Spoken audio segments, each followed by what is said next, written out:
Vou te contar. Naquele verão de 1997, eu estava empolgado para ir no tal acampamento Araucária. Eu tinha 10 anos e nunca tinha saído de casa sozinho. Meus pais, sempre super protetores, até hesitaram um pouco, mas no fim acabaram cedendo. Aquele acampamento era famoso na região. Árvores gigantes, trilhas para explorar, piscina. Parecia o cenário de um filme legal. Cheguei com minha mochila toda desajeitada e de cara me senti pequeno no meio daquela imensidão verde. As tendas ficavam espalhadas por um terreno plano, com uma trilha que levava a um riacho. Os monitores pareciam gente boa, mas tinha algo no olhar de alguns deles que me deixou com uma pulga atrás da orelha. Talvez fosse coisa da minha cabeça, vai saber. A gente foi dividido em grupos e eu fiquei na tenda 3, com o Felipe, o Caio e o Lucas, todos da minha idade. Rimos muito na primeira noite enquanto montávamos as coisas. Mas o que mais ficou na minha memória foi uma conversa na roda da fogueira. O monitor Kleber, um cara todo descolado, resolveu contar uma história de terror. Ele falava de uma tal Dama da Floresta, um espírito que protegia o lugar. Disse que quem não respeitasse a floresta acabava pagando caro. Alguns riram, outros ficaram visivelmente desconfortáveis. Eu não dei muita bola na hora, mas confesso que senti um arrepio. Aquela noite estava cheia de estrelas, mas tinha algo estranho no ar. Não sei explicar. Era como se a floresta toda tivesse observando a gente. Mas o que eu não sabia é que aquele lugar guardava segredos que ninguém deveria descobrir. Depois da fogueira, voltamos para as tendas. Eu, o Felipe, o Caio e o Lucas tínhamos até feito um pacto de não dormir cedo. A ideia era ficar acordado contando piadas, mas o cansaço bateu rápido. O que não me deixou dormir foram os barulhos. Primeiro eram uns estalos, como se galhos fossem pisoteados. Nada demais, né?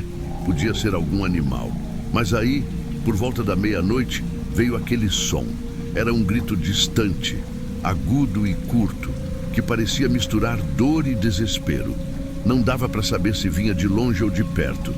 Eu me virei para o Felipe e sussurrei. Você ouviu isso? Ele balbuciou algo, mas estava mais grogue que acordado. Resolvi não chamar os outros, mas fiquei acordado, com os olhos arregalados, tentando ouvir mais alguma coisa. Só que o silêncio voltou, pesado, cortante. De manhã, acordei com o som das pessoas falando alto e andando apressadas. Os monitores estavam reunidos perto da tenda 4, onde ficavam a Gabriela, a Maria Clara e a Ana Luísa. Eu vi de longe e percebi que estavam chamando os professores também. Algo está muito errado, pensei. O que foi? Perguntei para o Lucas, que olhava assustado. Disseram que alguma coisa aconteceu na tenda 4. Ele respondeu, a voz quase sumindo. Ninguém falava nada claro pra gente, mas as expressões de horror estavam estampadas nos rostos dos adultos. E então veio a confirmação. As meninas estavam mortas, brutalmente assassinadas. Não conseguiam explicar direito o que aconteceu. Eu só lembro de sentir um calafrio que percorreu meu corpo inteiro. E foi aí que tudo mudou no acampamento. A diversão e as risadas deram lugar ao medo e ao desespero. Ninguém sabia o que tinha acontecido, mas dava para sentir que o perigo ainda estava por ali. Cara, se a gente já estava assustado na noite anterior, agora era puro pavor. Eu tentei me aproximar para entender o que os adultos estavam falando, mas eles cochichavam entre si, como se esconder a verdade fosse nos proteger. Só que dava para ouvir alguns pedaços. Como alguém entrou aqui, não tinha segurança? Isso não é coisa de animal. Olha só esses cortes. Meu estômago embrulhou. Os monitores começaram a nos reunir em grupos e pediram para a gente não sair de perto das tendas. Mas é claro, ninguém conseguia seguir essa regra direito. Todo mundo estava tentando especular o que tinha acontecido e foi assim que fiquei sabendo de um detalhe horrível. As meninas estavam com marcas estranhas no corpo, como se fossem símbolos. Aquilo me deu um arrepio tão forte que minhas pernas tremiam. O Felipe, que sempre fazia piada com tudo, estava em choque. Você acha que foi a tal dama da floresta? Eu não queria acreditar, mas depois de ouvir os detalhes, vai saber, né? Uma coisa eu tinha certeza.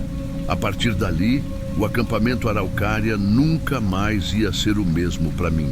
E o pior ainda estava por vir. Depois daquela manhã, a tensão só aumentou. Os monitores tentavam fingir que estava tudo sob controle, mas dava para ver nos olhos deles que estavam tão perdidos quanto a gente. Começaram a falar sobre fechar o acampamento e chamar reforço policial. Enquanto isso, as histórias começaram a se espalhar. A Gabriela, que era da tenda 5 e vivia grudada nas meninas da tenda 4, disse que antes de dormir ouviu alguém cantando uma música baixinho perto da barraca delas. Mas olha só, ninguém assumiu ter feito isso. Naquela tarde, alguém falou sobre o Antônio, um ex-funcionário que tinha trabalhado no acampamento anos atrás. Disseram que ele era meio esquisito, ficava falando sozinho e sumiu sem explicações depois que algumas coisas desapareciam do estoque. Parece até clichê, mas o medo torna tudo crível, sabe? Para completar, um dos monitores contou que o Antônio sabia de cor as trilhas da floresta. Isso só aumentou o pânico. E como esquecer as lendas? A dama da floresta virou assunto central. Não tinha quem não mencionasse, mesmo que fosse só para tentar espantar o medo com piadinhas. Mas, no fundo, dava para sentir que a maioria acreditava. Eu também não estava muito longe disso. Afinal, aqueles símbolos, aquilo não era coisa de gente normal. Foi aí que começamos a perceber que talvez não estivéssemos sozinhos naquele lugar. Naquela noite, eu estava tentando dormir, mas parecia impossível. Cada estalo de galho ou vento soprando na tenda fazia meu coração disparar. Foi aí que aconteceu. Eu ouvi passos, claros, lentos, bem ao lado da nossa barraca. Prendi a respiração e cutuquei o Felipe, mas ele estava completamente apagado.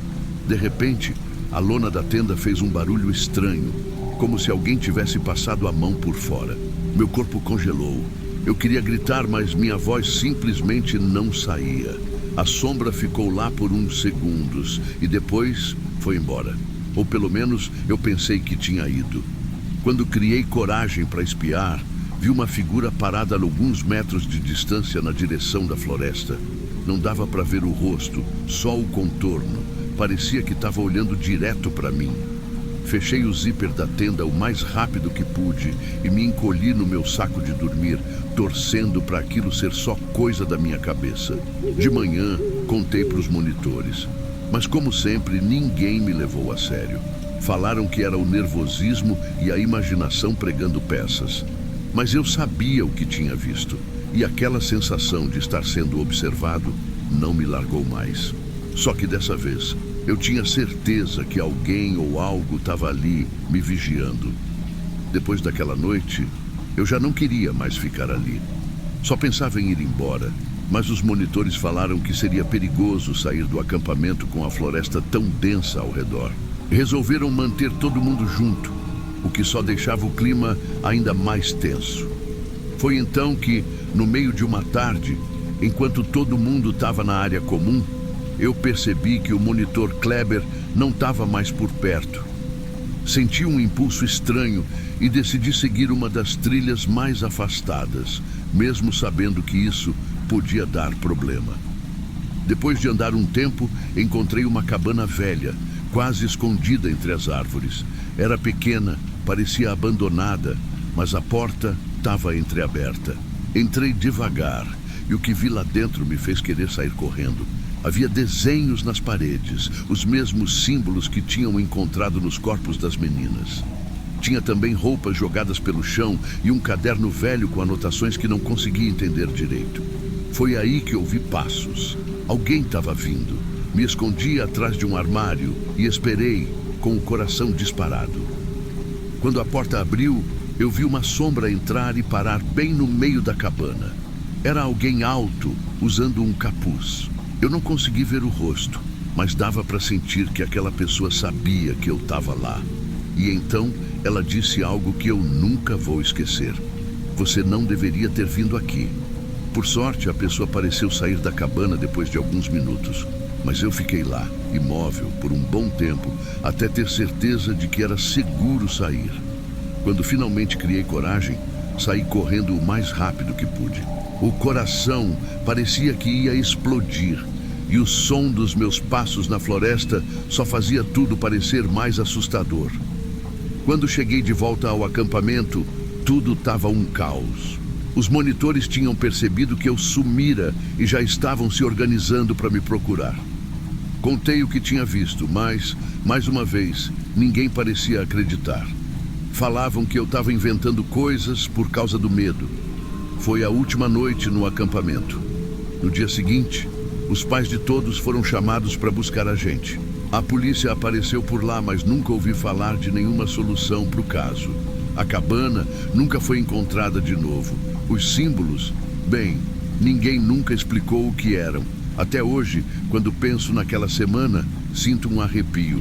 Sei que algo muito errado aconteceu lá. E se você acha que isso é só uma história de terror, eu te desafio a pesquisar sobre o acampamento Araucária. Só cuidado para não se perder nos detalhes e na floresta.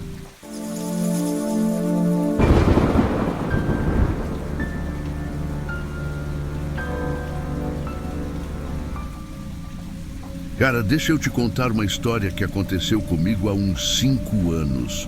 Eu sou apaixonado por trilhas, sabe? Sempre gostei desse rolê de me enfiar no mato, longe de tudo e de todos, sentindo aquela paz que só a natureza dá. Nesse dia, resolvi explorar a trilha da Pedra do Silêncio, na Serra da Mantiqueira. Nunca tinha ido lá antes, mas já tinha pesquisado bastante. Quer dizer, tanto quanto dava, porque não tinha muita informação sobre o lugar. Isso só deixou a coisa mais interessante, sabe? Tipo, uma aventura de verdade. No primeiro dia, tudo parecia tranquilo. A trilha era bem demarcada e o clima estava ótimo. Andei por horas curtindo a paisagem, as árvores enormes, o canto dos passarinhos. Essas coisas que fazem a gente esquecer dos problemas. Mas conforme fui subindo, o caminho começou a ficar estranho. Aquelas marcas fáceis de seguir desapareceram e o terreno ficou mais complicado. Teve um momento em que até pensei, beleza, agora deu ruim, mas confiei no meu instinto. Afinal, não era a primeira vez que fazia trilhas assim. Aí, vi umas árvores com cortes esquisitos, tipo marcas recentes, mas não dei muita bola. Devia ser gente marcando o caminho, pensei. Era final de tarde quando decidi montar acampamento. Nada demais. Só armei a barraca, preparei algo para comer e fiquei de boa olhando o céu estrelado. Cara, aquilo era lindo demais. Só que eu não fazia ideia do que me esperava no dia seguinte. Acordei cedo no dia seguinte, pronto para continuar. Ainda estava confiante de que ia encontrar a trilha principal de novo. Peguei meu GPS, mas o sinal estava fraco, sabe? E a bússola... Bom, a bússola estava girando meio louca, como se não soubesse para onde apontar. Juro, parecia cena de filme de terror. Decidi seguir na direção que achava ser a certa, mas quanto mais andava, mais perdido parecia. Depois de horas andando sem rumo, achei uma clareira e decidi acampar ali mesmo. Aí veio a parte estranha. Tá ligado aquele momento em que tudo parece calmo demais? Pois é. Quando caiu a noite, comecei a ouvir uns barulhos esquisitos. Era tipo galhos quebrando e passos leves ao redor do acampamento. Tentei me convencer de que era só algum bicho, mas às vezes o silêncio era tão pesado que chegava a dar arrepio. Lá pelas 2 da manhã, acordei de novo. Dessa vez não tinha barulho, mas um brilho fraco chamou minha atenção. Olhei pela fresta da barraca e vi uma luz ao longe, meio amarelada, tremendo como se fosse de uma fogueira. Minha primeira ideia foi que podia ser outro campista perdido como eu. Mas pensa comigo, quem acende uma fogueira no meio da madrugada, num lugar desses? Não fazia sentido. Resolvi que precisava fazer alguma coisa. Acendi uma fogueira pequena na esperança de mostrar para eles que tinha mais gente ali. Talvez fosse até uma forma de dizer: tô aqui e não tô sozinho. Só que mal terminei de acender a chama, a luz deles apagou. Do nada. Meu coração gelou. Cara, isso não podia ser coincidência. Passei o resto da noite acordado, tentando entender o que estava acontecendo. E aquilo foi só o começo. De manhã, com o sol nascendo, comecei a desmontar o acampamento. Mas a curiosidade não me deixava em paz. Quem tinha apagado aquela fogueira? Decidi seguir o lugar onde via a luz. Estava com aquela sensação ruim no peito, mas precisava descobrir o que estava acontecendo. Andei por uns 40 minutos até chegar numa área mais fechada do mato. Foi aí que vi uma cabana. Cara, era como se ela tivesse sido colocada ali para ninguém achar. Era pequena, mas parecia antiga, meio camuflada pela vegetação. Me aproximei com cuidado, tentando fazer o mínimo de barulho. Quando cheguei perto, percebi que a porta estava entreaberta. Olhei lá para dentro e quase me arrependi. A cabana tinha um cheiro horrível, de mofo misturado com sujeira. No meio daquele caos, vi mochilas, barracas, roupas. Era tudo equipamento caro, tipo de gente que faz trilha mesmo. Só que o jeito que estavam jogados ali não fazia sentido. Alguns eram novos, outros estavam velhos e rasgados, parecendo que tinham sido deixados ali há anos. Foi quando vi uma coisa que me deixou arrepiado. Tinha um quadro pendurado numa das paredes, com fotos. Eram fotos de pessoas em trilhas. Gente sorrindo, posando com equipamentos, essas coisas. E entre as fotos tinha uma minha. Sim, cara, uma foto minha. Era de quando eu comecei a trilha no primeiro dia. Alguém estava me observando. Saí dali na mesma hora. Minha cabeça estava a mil. Quem tinha tirado aquela foto? E por quê?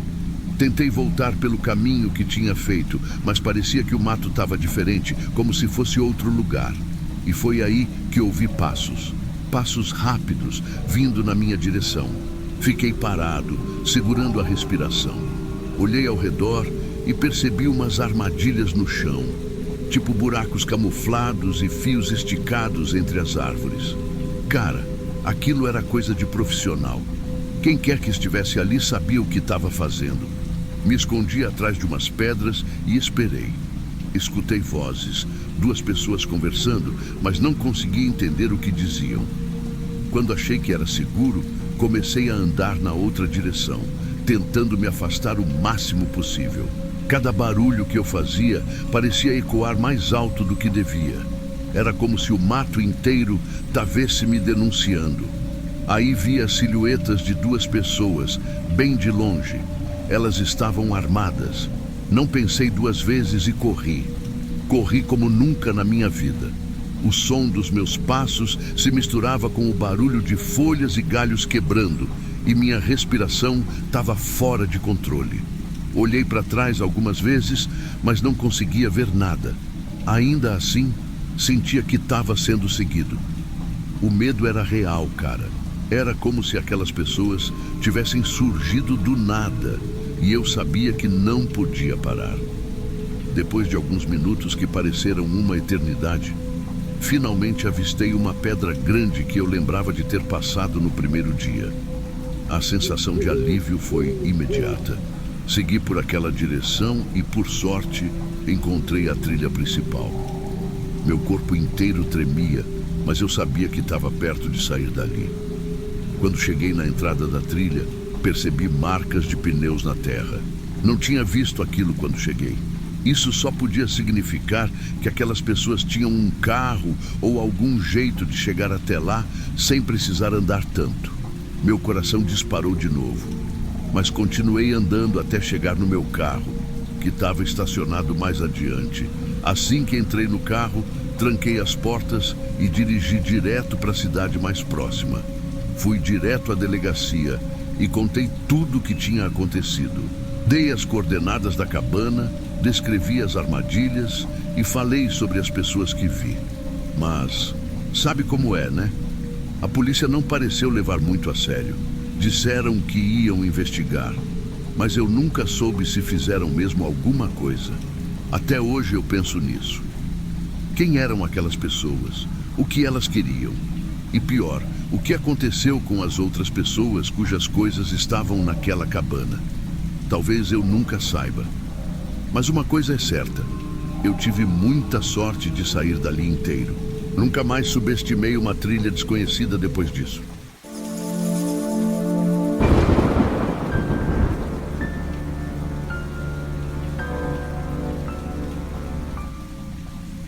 Eu sempre soube que ia chegar o dia em que eu teria que contar isso para alguém. Só que até agora nunca consegui falar tudo. Ainda sinto o cheiro do mato, o vento gelado no rosto. Parece que foi ontem. Era para ser um fim de semana comum. Eu, minha prima Fernanda, minha amiga Carla e a Júlia, minha sobrinha de 13 anos, decidimos acampar no Parque Nacional da Serra. Fernanda estava empolgada. Ela adorava a natureza. Já Carla estava mais pela diversão. E Júlia só queria aventuras. Eu, para ser honesto, eu só fui para não decepcionar Júlia. Não podia imaginar que aquele seria o pior erro da minha vida. A gente chegou de tarde e o lugar era lindo. As árvores gigantes pareciam tocar o céu. O som da água do riacho correndo ao lado fazia tudo parecer calmo. Mas tinha algo estranho. Não sei explicar. Aquela sensação de que tem alguém te olhando. Eu tentei ignorar, mas ficou martelando na minha cabeça. Montamos as barracas num lugar afastado. Parecia perfeito, bem isolado. À noite fizemos uma fogueira, contamos histórias e até rimos de umas lendas que o pessoal dizia sobre o parque.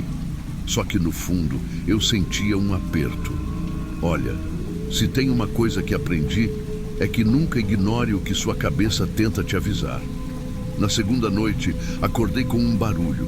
Era como se algo estivesse mexendo nos arbustos perto da barraca. Minha primeira reação foi pensar que era um animal. Mas quando saí para ver, Carla e Fernanda não estavam lá. O lugar estava em silêncio, mas um silêncio errado. Eu senti um frio na espinha. Comecei a chamar por elas, mas só o eco respondia. Júlia acordou assustada e me perguntou o que estava acontecendo. Foi aí que eu vi as pegadas. Pareciam ser de alguém arrastando os pés, indo em direção à trilha.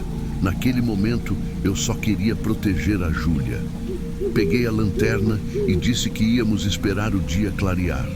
Ela chorava e eu fingia estar calmo, mas por dentro eu estava apavorado. Quando amanheceu, a gente juntou as coisas e foi direto para o posto de apoio.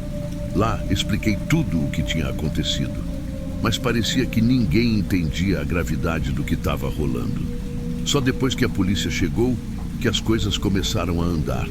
Só que o que eles encontraram foi pior do que qualquer coisa que eu podia imaginar. Horas depois, os policiais voltaram com uma notícia que me fez perder o chão. O carro da Fernanda tinha sido encontrado numa estrada de terra, queimado. Quando disseram que havia 2 corpos carbonizados dentro, eu não sabia o que pensar. Meu coração dizia que eram elas, mas minha mente tentava negar. Só que ainda faltava Júlia. E isso era o que mais me apavorava. Onde ela estava? O que tinham feito com ela? Enquanto a polícia começava a buscar pistas, eu me sentia impotente.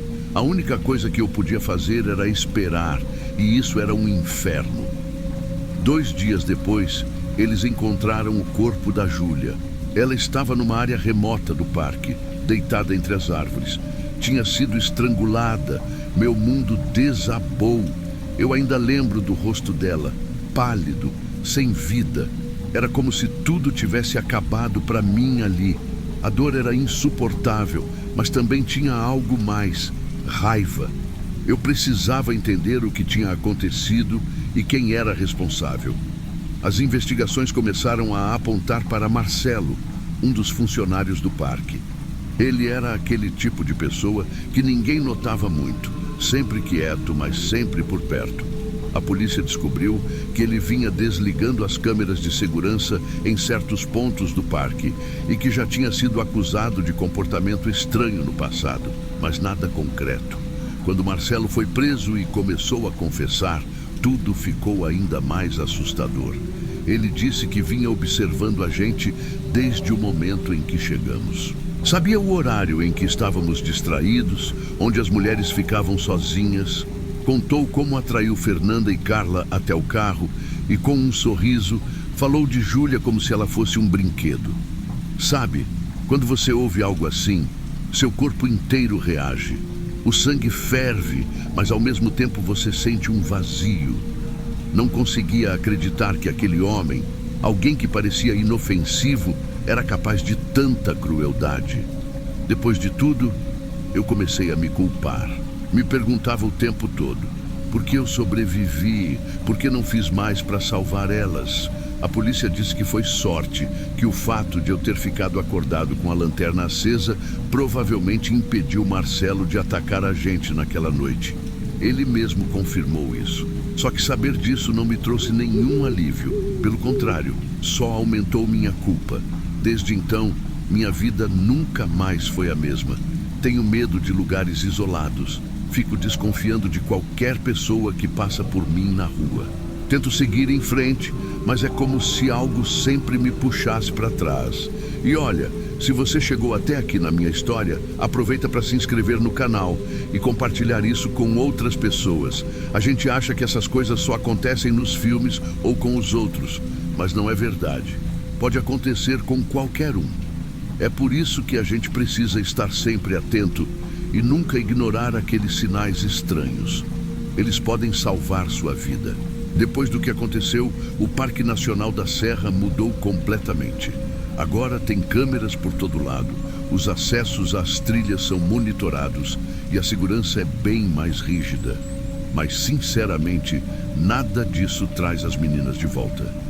Eles construíram um memorial no parque para Fernanda, Carla e Júlia. Às vezes, eu vou até lá. Fico parado, olhando para as placas com os nomes delas, tentando encontrar algum tipo de paz. Mas a verdade é que isso nunca vai embora. O medo, a dor, a culpa, tudo isso continua comigo. Se essa história puder ajudar alguém, já vai ter valido a pena contar. E se você estiver num lugar estranho, com aquela sensação de que tem algo errado, por favor, ouça o seu instinto, porque às vezes é só isso que pode te salvar.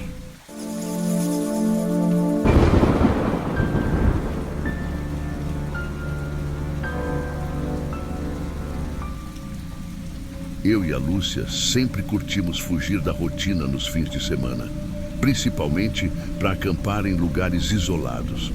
A vida durante a semana era uma correria, cheia de prazos, cobranças, e essas escapadas eram nosso jeito de respirar um pouco. Naquele sábado, a gente resolveu ser mais aventureiro do que o normal. Encontrei na internet uma trilha chamada A Trilha Oculta. Não era famosa, mas quem já tinha ido falava que era incrível, apesar de ser meio deserta e sinistra. Eu ri disso, achei que era exagero. Lúcia ficou meio receosa, mas acabou topando, dizendo que confiava em mim. Talvez esse tenha sido o primeiro erro. Chegamos lá por volta das 9 da manhã. O céu estava meio carregado, mas nada que assustasse. Logo na entrada da trilha, a gente viu um carro parado. Só que era um carro velho, todo detonado. O vidro do passageiro estava quebrado e tinha um mapa pendurado numa árvore perto dali, como se alguém tivesse deixado às pressas. Peguei o mapa e olhei melhor. Era estranho, tinha anotações rabiscadas com palavras tipo perigo e não entre. Falei para Lúcia que provavelmente era só brincadeira de alguém querendo assustar, tipo aquelas lendas de internet. Ela não parecia muito convencida, mas seguimos em frente. A trilha começou tranquila, mas logo coisas estranhas começaram a aparecer. Várias árvores tinham marcas como se tivessem sido arranhadas, e umas figuras penduradas nos galhos, feitas com galhos e barbantes, parecendo aqueles bonecos de bruxaria. Lúcia parou e me perguntou: Mateus, sério, você acha isso normal? Eu tentei disfarçar o nervosismo e brinquei: normal, não. Mas provavelmente é só alguma pegadinha de adolescentes que não têm o que fazer. Ela bufou, mas seguimos andando. Depois de umas 2 horas de subida, chegamos numa clareira que parecia perfeita para acampar. Só que tinha uma coisa ali que fez meu coração gelar. Uma fogueira apagada e uma mochila toda rasgada, com roupas espalhadas pelo chão. Olhei ao redor, mas não vi ninguém. Comentei com Lúcia que talvez alguém tivesse acampado ali e sido surpreendido por um animal selvagem. Eu estava tentando me convencer de que era isso, mas não estava tão seguro assim. Enquanto montávamos nossa barraca, eu não conseguia tirar aquela cena da cabeça. Fiquei com a sensação de que estávamos sendo observados. Quando anoiteceu, essa sensação só aumentou. Eu me virei rápido e no meio das árvores vi 2 silhuetas paradas, olhando diretamente para a gente. Lúcia, tem alguém ali? Sussurrei, tentando não parecer tão apavorado quanto estava. Ela olhou, mas quando virou, as figuras já tinham sumido. Eu queria acreditar que estava imaginando coisas, mas quando voltei para a barraca, encontrei um pedaço de papel dentro da mochila da Lúcia com uma mensagem escrita à mão. Você não deveria estar aqui. Lúcia começou a chorar. Ela queria ir embora na mesma hora, mas eu convenci ela a ficar, dizendo que sair à noite podia ser mais perigoso. Prometi que sairíamos assim que amanhecesse. Mas lá no fundo, eu sabia que tínhamos cometido um grande erro. Depois de convencer a Lúcia a ficar, tentei agir como se estivesse tranquilo, mas por dentro eu estava completamente alerta. Cada barulho lá fora parecia mais alto, mais próximo. Ela estava encolhida no saco de dormir, tremendo, e eu não sabia se era de frio ou medo. Enquanto isso, eu fiquei sentado, olhando para o zíper da barraca, ouvindo os sons da floresta. Foi então que ouvi passos. Eram lentos, calculados, vindo de algum lugar perto. Me virei para Lúcia e disse bem baixo: alguém está lá fora. Antes que ela pudesse responder, o zíper começou a se mexer. Meu coração quase parou. Segurei firme a faca que tinha na mochila, pronto para qualquer coisa, mas quando o zíper se abriu, lá estavam 2 homens parados na entrada. Eles não pareciam nem um pouco preocupados com o fato de estarem invadindo o nosso espaço. Boa noite, vizinhos, um deles disse com um sorriso que me deu arrepios. Ambos eram altos, musculosos e usavam roupas que não faziam sentido para quem estava acampando. Jeans apertados e camisetas justas. Pareciam mais prontos para uma festa do que para uma trilha. Olhei para a Lúcia, que estava petrificada. Tentei parecer calmo. Oi, vocês estão acampando aqui perto? Sim, nossa barraca está logo ali. O outro respondeu, apontando para a clareira. Era a mesma barraca que vimos mais cedo, a que parecia pequena demais para 2 adultos. Eles ficaram ali parados por alguns segundos, só olhando. Eu não sabia o que pensar. Finalmente um deles disse: bom, boa noite para vocês. Só queríamos dar um alô. Assim que eles se afastaram, fechei o zíper com força e virei para Lúcia. Isso não está certo. Eles são esquisitos. Eles não pareciam campistas, Mateus. Aquilo foi muito estranho. Eu não queria admitir, mas ela tinha razão. Algo naqueles caras não fazia sentido. Mesmo assim, tentei convencê-la de que, se ficássemos atentos e não chamássemos atenção, estaríamos seguros. Mas, no fundo, eu sabia que algo estava muito errado. Mais tarde naquela noite, acordei com uma sensação ruim. Lúcia não estava na barraca. Meu coração disparou. Abri o zíper e chamei por ela. Nada. Peguei minha lanterna e comecei a procurá-la, gritando o nome dela no meio da escuridão. Caminhei alguns metros até perceber pegadas na lama, indo na direção de uma encosta. Meu corpo inteiro estava em alerta. Enquanto seguia os rastros, ouvi a voz dela chamando meu nome. Mateus! Aqui! Corri, guiado pela voz. Mas quando cheguei ao ponto onde achei que ela estava, só encontrei o lenço dela preso num galho.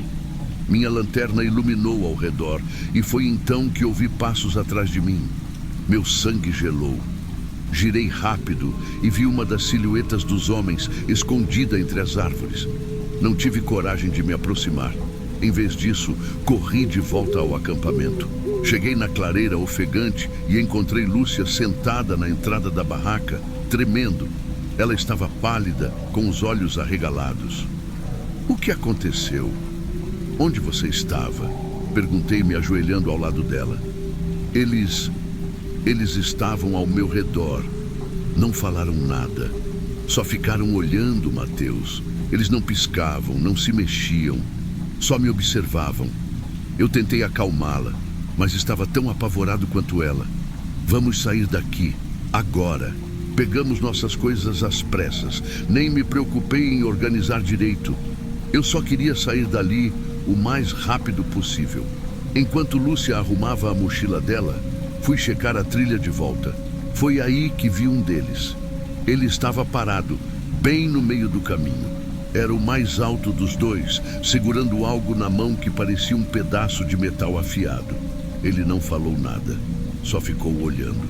Corri de volta para Lúcia e gritei: eles estão na trilha, vamos pelo outro lado.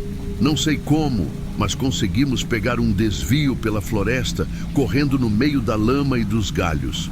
Eu ouvia passos atrás de nós, mas não tinha coragem de olhar. Depois de uns 10 minutos correndo, chegamos na trilha principal. Estávamos quase no carro quando me virei para trás e vi os dois homens parados na entrada da trilha. Um deles levantou o braço e eu juro que parecia estar segurando uma arma. Mas eles não nos seguiram. Só ficaram ali, observando. Quando finalmente chegamos no carro, meu coração parecia que ia sair do peito. Lúcia já estava chorando e tremendo. Então entrei no carro e saí de lá o mais rápido possível. No caminho, paramos num posto de gasolina e ligamos para a polícia. Contamos tudo, cada detalhe. Eu não sabia se eles acreditaram, mas prometeram investigar. 2 dias depois, recebemos uma ligação da polícia. Eles disseram que o carro que vimos no início da trilha pertencia a um homem que estava desaparecido há semanas. Encontraram roupas e pertences dele espalhados perto da clareira onde estávamos, mas nenhum sinal dele ou dos 2 homens. Também descobriram que a trilha tinha um histórico de desaparecimentos estranhos, mas nunca ninguém havia sido preso ou responsabilizado. Até hoje, eu penso naquela noite, na maneira como eles nos observavam, imóveis, sem emoção. Não sei o que estavam planejando, mas sei que poderia ter sido muito pior. E, sinceramente, nunca mais vou pisar em uma trilha desconhecida novamente.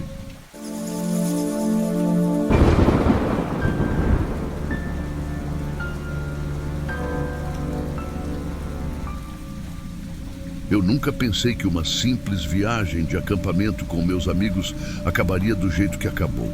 A gente só queria um fim de semana diferente, longe da cidade, para esquecer os problemas. Era verão e o Alasca parecia perfeito.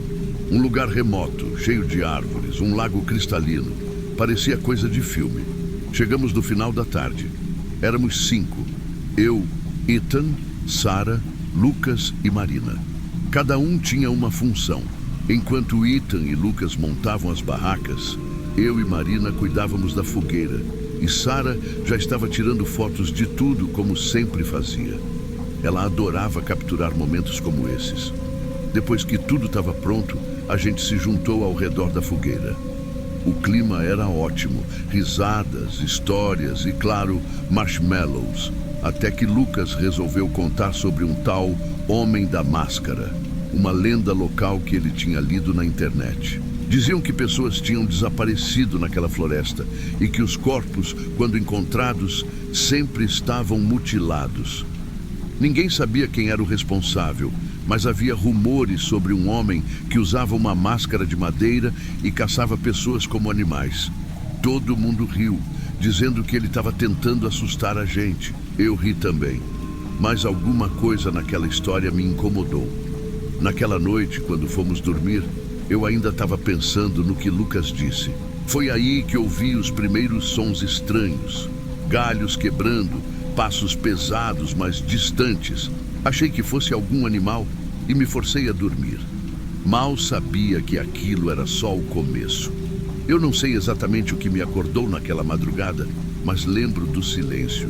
Não era um silêncio normal, sabe? Era pesado, quase como se a floresta estivesse segurando a respiração.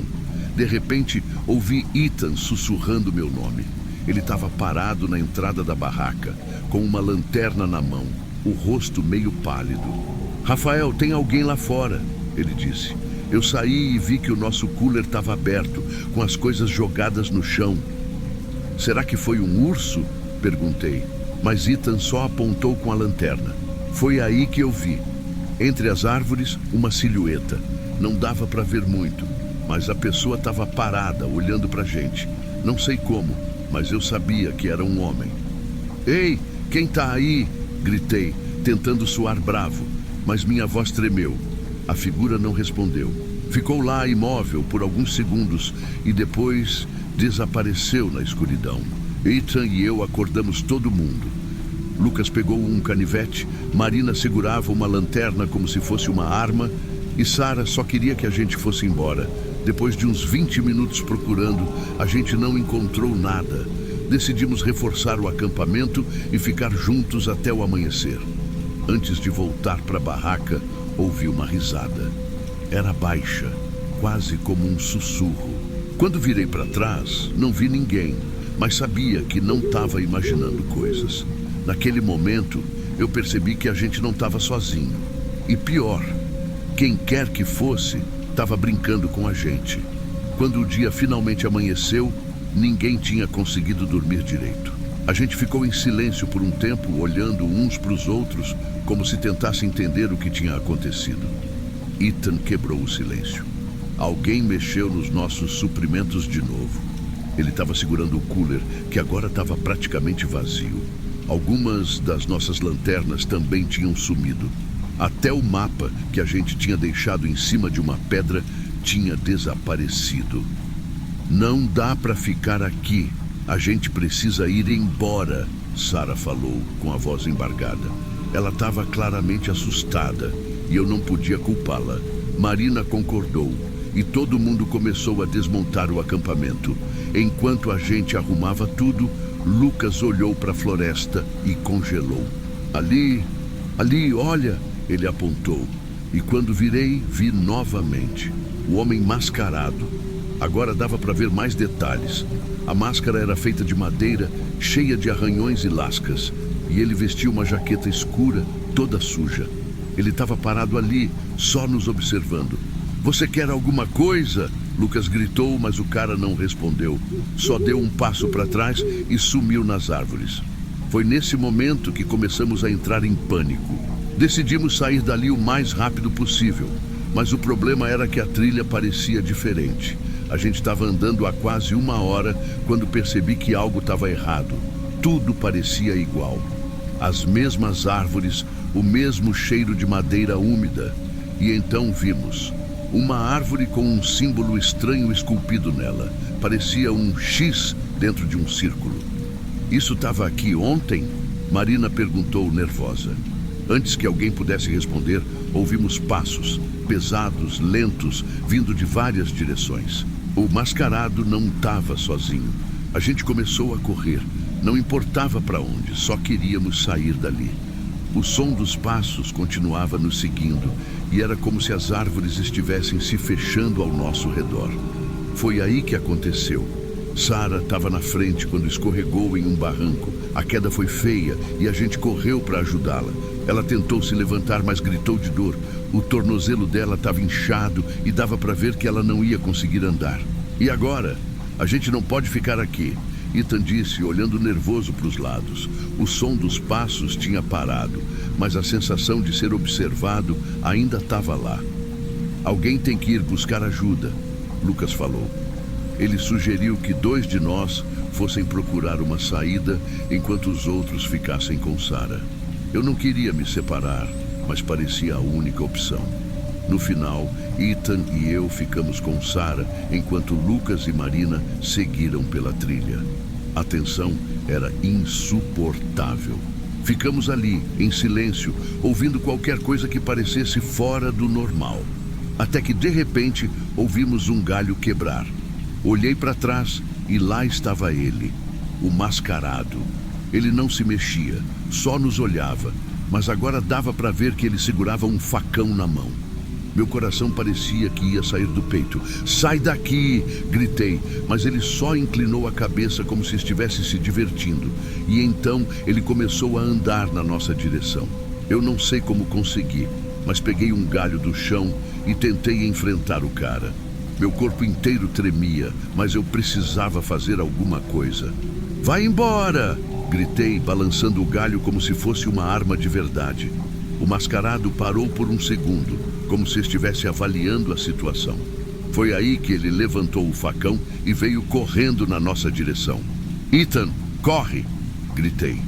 Mas ele ficou parado, congelado de medo. Quando o mascarado chegou perto, Ethan tentou segurar o facão com as mãos nuas, mas foi inútil. Eu só lembro do grito dele e do som do metal cortando carne. Sarah começou a chorar e eu fiz a única coisa que pude pensar. Puxei ela para longe, arrastando-a pela floresta. Eu não sabia para onde estava indo, só sabia que não podia parar. Atrás da gente, os passos do mascarado continuavam, cada vez mais próximos. Chegamos a uma pequena clareira e eu percebi que não tinha mais para onde correr. Sarah estava tão machucada que mal conseguia respirar, e eu sabia que não ia conseguir enfrentá-lo de novo. Quando ele saiu das árvores, percebi o quanto ele parecia calmo, quase como se estivesse aproveitando aquilo. Ele ergueu o facão de novo, e eu fechei os olhos esperando o pior. Foi nesse momento que um som inesperado quebrou o silêncio. Um apito alto, como o de um guarda florestal. Quando abri os olhos, o mascarado tinha desaparecido na floresta, deixando só o facão jogado no chão.